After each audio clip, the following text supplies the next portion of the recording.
Welcome to this Therapy Business Club podcast with me, your host, Ewan Jupp. I'm so glad you're listening to this. If you're on Spotify or if you're watching on YouTube, you are very welcome. Previous episodes of the Therapy Business Club podcast can be found on this page, or if you go to our website, you can access them there. This is episode 4. And today, I have a very special guest on this show today, someone I've befriended recently who's got so much to share. I think as you listen to this, you're going to be blessed, you're going to be enlightened with some wonderful insights. And that special guest that I have is someone called Sherris Cottier Shank. Sherris, welcome to the Therapy Business Club podcast. Oh, it's my great pleasure to be here, Ewan. Awesome. Yeah, you're looking radiant, bright, and a wonderful aura around you. Well, it's early here, so I'm just getting started.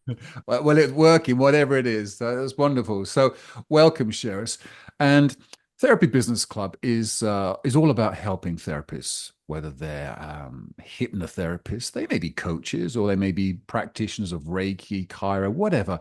People who have a heart to help other people on the journey of life. And whatever can make that journey easier for all of us, ease some of the suffering and bring us enlightenment, awaken our consciousness to a high level, that's what excites me, as I'm sure it does you. So today on this episode, Sherris, we're just going to unpack a bit more about who you are, what do you do, and why do you do it? So with that question, Sherris, just tell us a bit about yourself. Who are you? What is your background? Well, that's a big question. Well, I am a psychospiritual hypnotherapist. I live in Michigan, right on the Great Lakes. I have been in practice for about 6 years. And before that, I was an artist.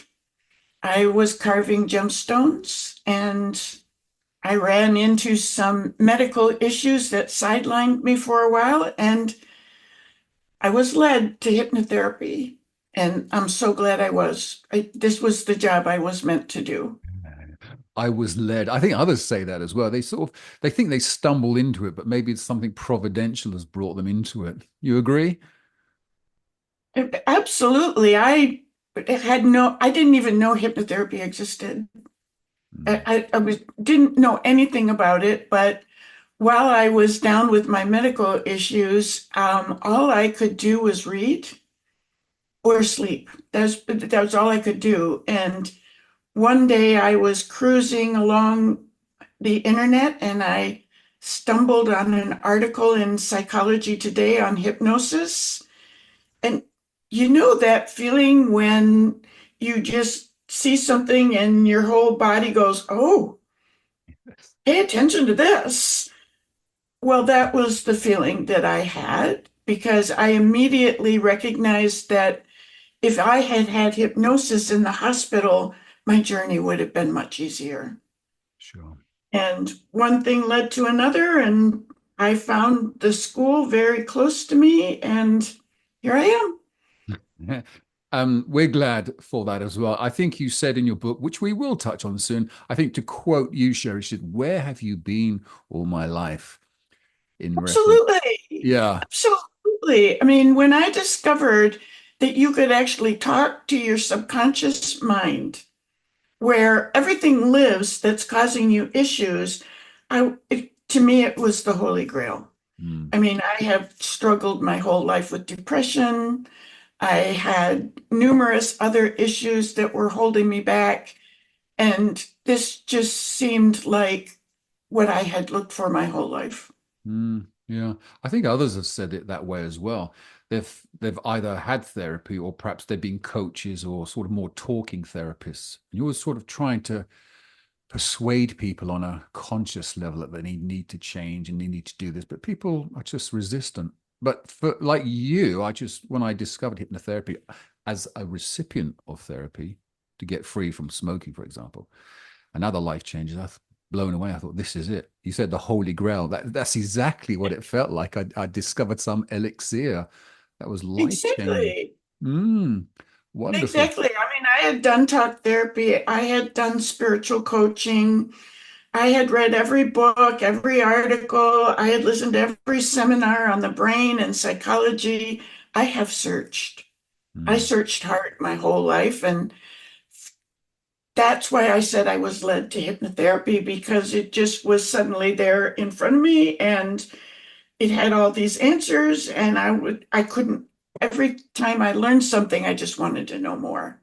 yeah, yeah. Well, good for you. I think there is so much more to know, isn't there? We settle so quickly for pat answers without really probing deeper. But the unconscious mind, incredible what's there, so resourceful, creative, and so forth. Now, you used a term that I hadn't heard before, actually, Sherris, and that was psycho spiritual hypnosis, and by extension, hypnotherapy. I'd love for you to unpack what that is exactly. Because I'm looking at those two words, psycho, spiritual. I'm trying to guess what that could be, but I want you, as a practitioner, just to unpack to our listeners what that is exactly.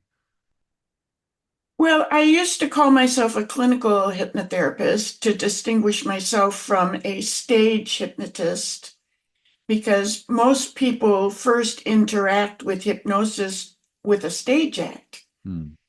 And so I wanted to call myself a clinical hypnotherapist so that they would know this was for therapy. And then over time, what I realized is that many of my clients responded very well to a spiritual approach. And spirituality is a big part of my life, but I go where the needs to go. Hmm. So I started introducing some things from the spiritual realm, and my clients responded really well to it. And so clients would often say to me, "What do you call yourself?" Because I was so different than everybody else. And that's where the name psychospiritual came out, because it involves both psychology and a spiritual life. So I'm looking at all of that. I'm basically looking for every single tool that will help a client get where they want to go. And if that's in the spiritual world, that's great. If that's in the psychology world, that's great. If that's straight up habit breaking, that's great. I'm just going to use whatever tool I have to help them. Right, right.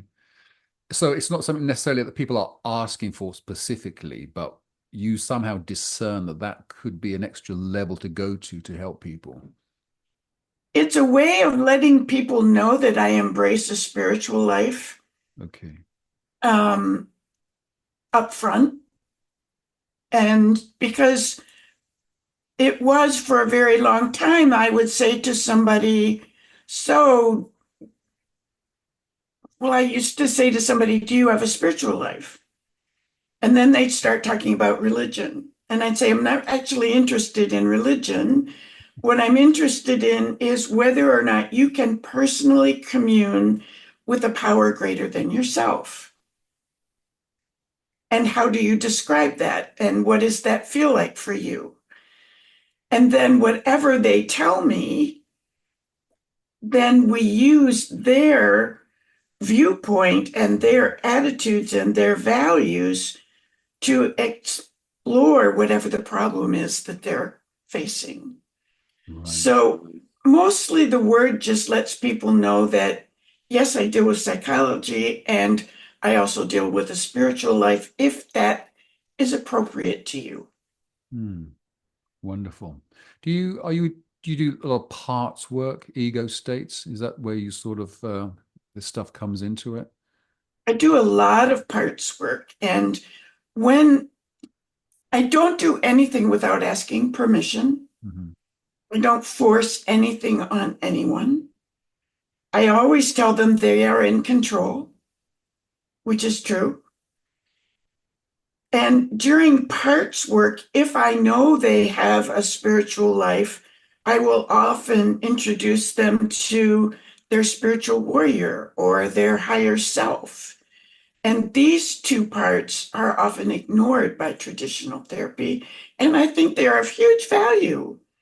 People love it. People love it. They feel so empowered, Mm, and they begin to get a grasp of what a magnificent thing it is to be human.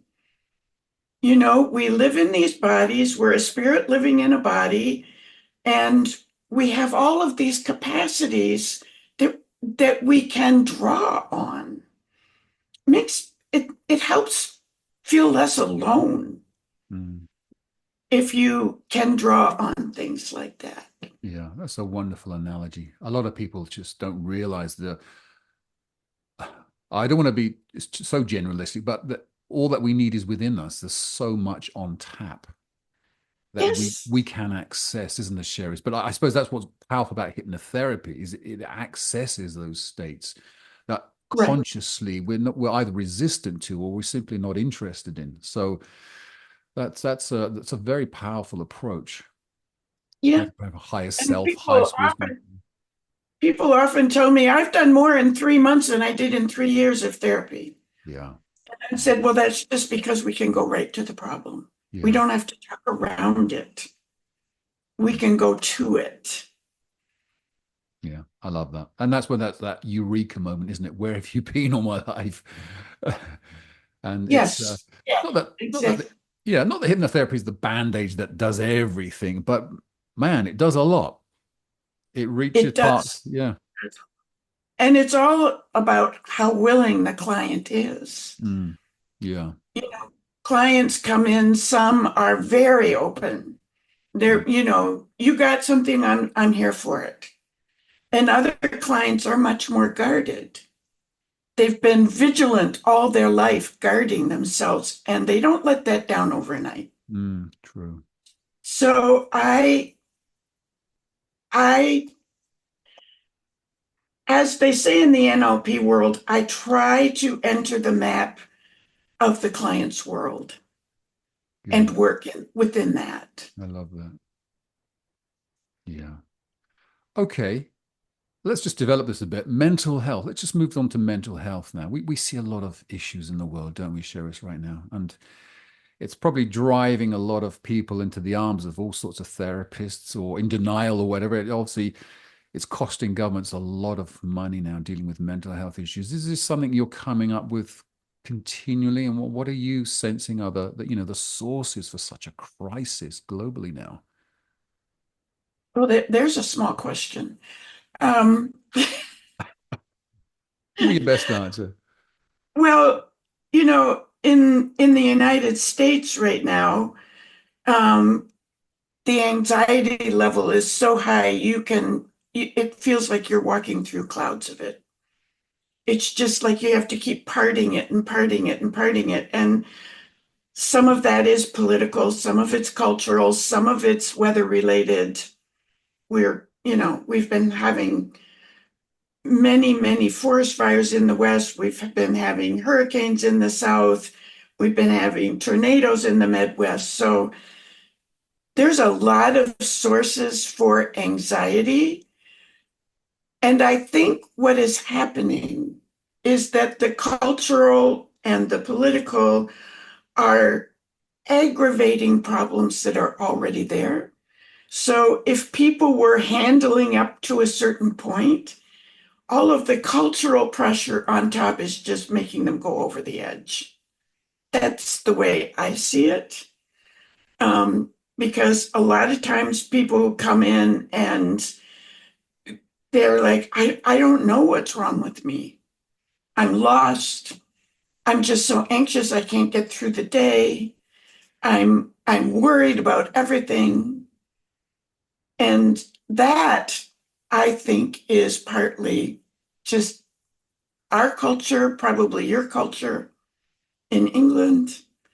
Um, there is so much uncertainty now, Mm, yeah. and it takes a very brave soul to embrace uncertainty. Mm.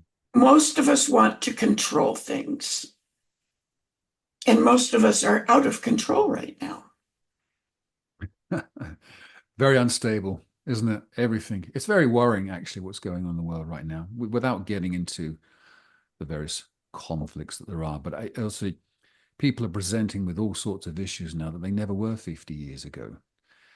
Right.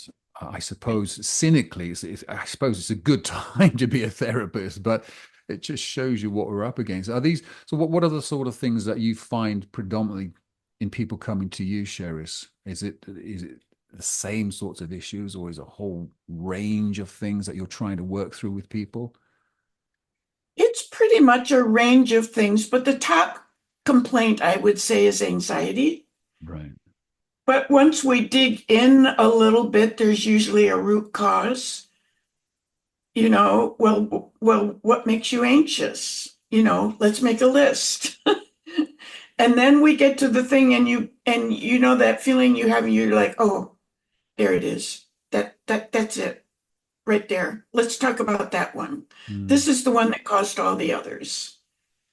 Because I don't like to just relieve symptoms, then you just have a new problem crop up. I like to go for the core problems. mm, Let's just solve the problem that started all this, and then the other ones fall away. yeah. And then after anxiety, I have a lot of people who come in for relationship issues of all kinds. Um, a lot of, well, my partner won't see reason, or I want to get a divorce and I'm afraid of it, or I mean, just the whole gamut of relationship problems. And then there's just flat out performance anxiety that I get, young athletes that, they have these very unreasonable goals. And then their goals are so high that they that their self-critic kicks in and they can't possibly move forward and they're paralyzed. Mm, So those are probably the three main areas I see people in. okay. I think anxiety is huge, isn't it? As you say, someone could make a career out just doing anxiety stuff. Well, it's sort of an umbrella, Yeah. Yeah. and I think a lot of people aren't as self-reflective as others. So they haven't spent their whole life thinking, why am I anxious? They just suddenly know that they're so anxious they can't cope anymore. Mm. Okay. Yeah. That's great. Oh, and OCD, that's another big one. Ah, I get a lot of OCD clients. okay. There's a lot of new terms for all sorts of issues now that I think a decade ago they just didn't exist, but now have been given names. I can't think of Mhm. anything specifically, but certainly with all the worries in the world, the stress points, we seem to be a society, breaking down and giving a name for every sort of condition now. Whether it really exists or not, I don't know. But again, you're reaching out, you're trying to help people, and it's really commendable. What do you do to sort of develop yourself, Sherris? Are you sort of on the path of your own sort of coaching and always continually trying to improve yourself and your craft? Oh, yes. What I does that am look a, like? I am a lifelong learner. I'm usually signed up for two or three classes at a time. I'm a big reader, but mostly I really rely on my spiritual life. Um, I try to practice what I call spiritual hygiene, which is sort of keeping me clear so that I can really hear somebody. I don't want to enter a therapeutic relationship where all my own stuff is clouding me. So I try to work very hard on that Hmm. and and just to keep myself in a very upbeat frame of mind, high vibration, whatever you call it, so that people feel that when they're with you and they trust you more when they feel that. Hmm. Hmm. But I think I'm taking two classes right now, and I just can't learn enough. I'm hungry for it. And you find you can take that, cash it in, and use it immediately in, your therapeutic approach, the stuff you learn. I always learn something. I always learn something. I take a lot of classes around hypnosis. I take a lot of classes around spirituality. Um, I signed up for a class in active imagination with a young group. I mean, anything that I go, oh, that looks good. I think I'll do that. Yeah. Always good to be learning, isn't it? We never arrive. And there's We some, never arrive. no, there's some great resources out there, without name dropping, I won't, but there's some great practitioners who I feel, for me as a hypnotherapist, I'm just standing on the shoulders of giants, really. So much to learn. I'm relatively new to it all. But like you, that eureka moment, oh my goodness, I've been looking for you all my life. And Yes. but I Yes. want to better myself. And like you, Sherris, I am a hugely spiritual person. I don't incorporate that so much at the moment. I'm looking for ways that I can do that. You're doing that, it seems, very successfully. As you say, you're spiritual, not religious. There is a massive distinction there, isn't there? Yes. Yeah. Well, So, I find if you ask permission, yeah, if people don't want to go a certain direction, they'll just say no. yeah, And then you don't go that direction. that's right. That's right. I think we're a much more spiritual generation than we used to be. I think people Mhm. conflate religiosity with spirituality now. I think particularly, is it true to say in America, it had quite an evangelical past, and in certain parts of the States, they would still see hypnotherapy perhaps as a bit woo-woo and a bit out there. Yes, yes. And among certain ethnic groups, you never know what their beliefs are. Um, but as I said, if you can enter the map of the world that is the client's, then you know where to work. I think that's very good advice. Very good. You're letting them lead you. You're not sort of suggesting to them what you need to go. So that's wonderful. Now I want to just touch on your book, Sherris. You do have a book, The Peace of Mind Blueprint. I was trying to Yes. read it. I don't have my glasses on, so forgive me. I have glossed through it, and even in my sort of cursory reading, I did take many things in there. There's some great points of elevation. There's low points in your life that you mentioned there as well. Do you just want to what was the driver for that book? Why did you write that? Well, it was, there were a couple of things. I just, I feel that people don't really understand the power of the subconscious mind. Okay. And I am constantly explaining that. And I wanted to write a book where people could understand how powerful their subconscious mind is. And I also wanted to write a book that people could read and say, oh, this is for me, or no, I'm not interested. I wanted to put everything out in the open and say, here's what I do. Here's what the subconscious mind is up to. Here's how I can help. Now it's up to you to make a decision. Uh, And that was my basic. And plus, I just love hypnotherapy so much. I just wanted to write about it. yeah, why not? Is this a recent release, Sherry's? Very recent. In fact, it's just finally coming up on Amazon. Don't let anybody tell you Amazon is fast. They're not. Uh, it's available in the soft cover on Amazon right now. Still waiting for them to make the ebook live, but they'll get to it eventually. Gosh, you sent me a copy, which I'm very appreciative of, and it's not really fully released on Amazon. I feel very privileged. Thank you. You can get the soft copy now, but I haven't Yeah. it to my clients because a lot of people want the ebook. So I'm just waiting. Yeah, I prefer paperbacks and hardcovers, to be honest. I had a Kindle, I didn't get on with it. So yeah, Yeah, that's wonderful. That's a great thing to just to hand to people, not even in the therapy session, just to open their eyes, isn't it? It's a really good resource to have. right, So the right. links for that. And I love speaking. And, when you have a book, people say, oh, she's an author. I should pay attention.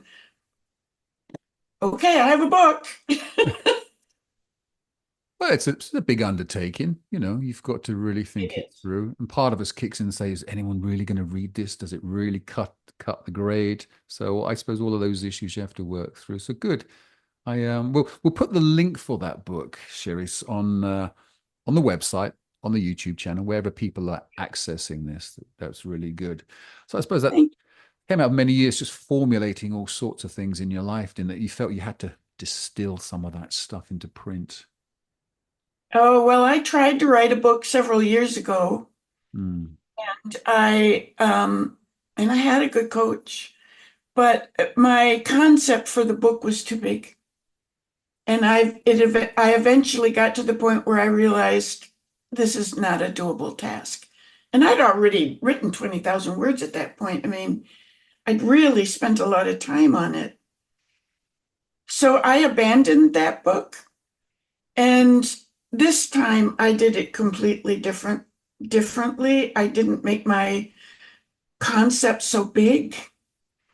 I tried to focus on peace of mind because that's what everybody wants. yeah. And um, I I had a different coach who was an expert coach at this. So I'm very happy to finally have a book for all that effort. It's tempting to try and answer every question, isn't it? But I think you've done very well to narrow it down to peace of mind. It's one thing that society is sorely in need of. Right. Comfort, Right. reassurance in a very unsettled world. Yes. And I can't tell you how many people ask for that because Mm, that's always my first question. What do you want? mm, yeah, I, very, I can't get you to where you're going if you don't tell me what you want. yeah, very good. I will finish that book. That's a promise. I will get through it, Sherry. It looks very engaging. As I said, what I did read was quite touching. And there's some personal stuff you put in there as well that we don't need to touch on unless you want to. That I think through that experiences, you were changed as well. Parts of your life were transformed. Um, Absolutely. yeah. Part of my spiritual belief is that experiences don't happen to us, they happen for us. Mm, Because it is my, my personal belief that our souls incarnate into these bodies because they want to learn something. okay. And so my question always is, what am I supposed to learn from this? Yeah. Very good. Whole of life is a learning experience, isn't it? Like I said, we never arrive. It's To your last breath, that's my belief. Yeah, yeah, that's wonderful. So that sort of insight is in the book and other things as well. So it's well done for that. We'll put the link to that. Therapy Business Club is about helping therapists, Sherris like yourself, like me, Mhm. and all the others who are plugged in. I think one of the things that people find initially difficult is finding the people that they can help best. They've got a Yes, passion. They've got a passion, and they're recently qualified. They're certified, and their heart's just brimming with zeal to help people. But it's not always easy to find the person you can best help. We can't help the whole world. Um, so obviously, you've been doing this for a few years now. There's something that you're doing that has helped you find who you can best help. Um, is there anything you can just share with other therapists, people listening, how they can find the people they can best help? I suppose it's a marketing question, isn't it, really? If you undertake that, or people just fall into your lap. Share a bit about that. oh, wouldn't that be lovely? Um, well, I had already run a business before I started this business. Okay. And so right out the door, I did some things that I don't think many people do. One is I took out a very small Google ad, Mm. which kept me at the top of on the first page of every search. Wow. Then, as I started, I was really disciplined about asking people for reviews on Google. And now I have a lot of five-star reviews. And I have people tell me over and over that they read every single review before they called me. So the social proof then is very important. Certainly was for you. Yeah. Yes, Mm. yes.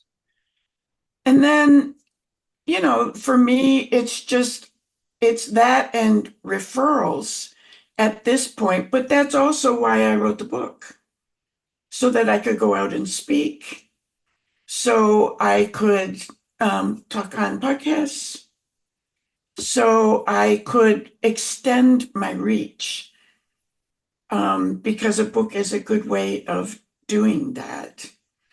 But if I had to say one thing, it would be make the best possible use of Google. Okay. Google is a beast, isn't it? I mean, it has such a reach nowadays. So people will probably need to think about some advertising budget. It's not just going to happen organically. It can, but it takes time. You're saying the best way is just to give it a bit of a financial boost at the start, Sherris. Get some momentum.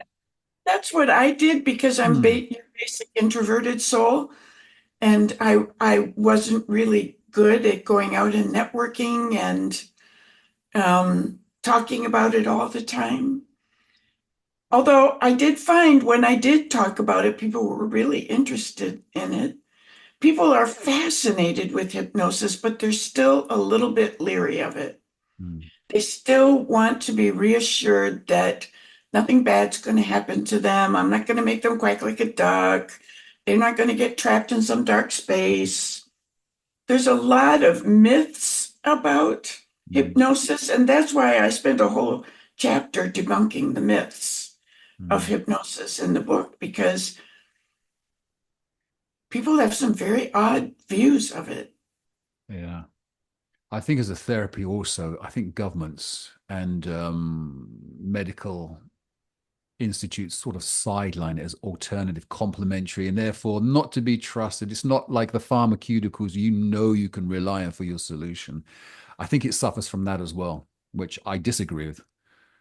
I disagree with that too. And a lot of the people come to me specifically say, I don't want to take drugs. Mm. Mm. Yeah, So I also promote it as a holistic service. good. Yeah. Just your mind, just you, me, and your mind. That's all that's here. Did you ever go looking for a certain client, or it's just sort of the way your therapeutic flow went, Sherry? Is that you just found your your niche, and you just felt comfortable in that? Well, I specialize in emotional healing and spiritual growth. Those are my two areas that I like to specialize in. And on my website, I have several videos, and I talk a lot about how I do what I do, why I do it that way. And what I have found is that I attract people who are either highly sensitive people, empaths, creatives, or intuitives. And I don't put up a sign for that. I think it's just that they see me on the website and they think, oh, she feels like she might be good for me. It's more of a vibrational Hmm. pull Yeah. almost. Yeah. Putting out the vibe. Yeah. And What is I intend to do that. That's just being me. what is the website address, Sherris? BirminghamClinicalHypnotherapy.com. Right. I probably have to write that down so people will remember that, but I'll make sure that that is on the resource page wherever people are accessing this with the link also to the peace of mind blueprint. That would be useful A too. good website, that's another thing for marketing. All right. You cannot be without a good website. Yeah. Do you sort of harness the power of social media? Are you present on there and you found that useful? Well, not very. Mostly because I am rather introverted and I don't like to be real, you know, look what I did. That doesn't appeal to me very much. Hmm. And also recently, Facebook decided to close my account because of something somebody did on Instagram that wasn't even me. Wow. I got somehow caught in their algorithms. So I don't trust social media if you want to know the truth. I think a lot of people feel the same way. But a lot of businesses are built on Facebook and Instagram now. So, if those businesses go or they decide to move against you, then people have to be thinking, crap, now what? So, Right. I mean, I was so glad I wasn't dependent on Facebook mm, because this just came out of the blue. yeah, They said that some some account on Instagram and they gave me the name of the account. I've never heard of it. Because of that, they're closing my account. So it's all just a computer algorithm, and once you get caught in it, you can't get out. yeah, yeah. There's no one to talk to, is there? So that's why I would say it's good to have multiple places that people can make contact with you. I think YouTube channels are great for building rapport, Yes. unpacking a Yes. longer sort of story. People see you can create that authenticity and rapport. So um, Right. that's great. I think we're almost done there, really. I was going to talk about challenges to overcome. I think really it's getting out there, getting noticed, isn't it? Is there anything you'd like to add to that from your experience, Sherris, about just things that people might need to think about in terms of challenges to really get a flourishing practice off the ground? Well, my greatest challenge is not absorbing other people's feelings. Okay. So this isn't about marketing, but sometimes I'll come home and I just feel like what I just feel so bad. What's wrong with me? I realize I've picked up the energy of the people I was working with, and that's where the spiritual hygiene comes in. So you have to really, I find that I have to be very, very clear about what's mine and what's not. Mm, I love helping people. I love helping people. And I think most therapists do. That's why we go into this. yeah. But in the process of helping people, you can't give yourself away. You have to stay in your own boundaries Mm, dissociated. a little bit, a little bit. Yeah. Yeah. Yeah.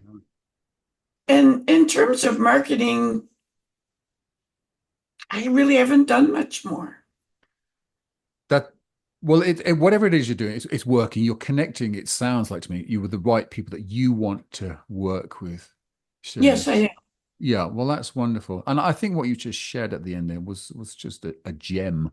I know you'll relate to that. You'll relate to that word, which is something we didn't get into that part of your life, but maybe on another podcast. I just think you've shared a lot of wonderful insights, and your spirit has come through as well. I think that's been very special, very special. So we'll leave it there. If you're listening to this podcast or you're watching this on YouTube, you can find links to the other episodes around this post and also to Sherris's websites that we've already talked about, her blueprint book and also her personal website as well. It's been awesome to have you as a guest on the Therapy Business Club podcast Oh, with I me love today. chatting with everyone. All right, wonderful. Do join us on next week's podcast. I don't know who we'll be talking to, but it will be insightful and will be helpful. And I hope blesses you as well. Thank you so much. Peace, blessings. Goodbye.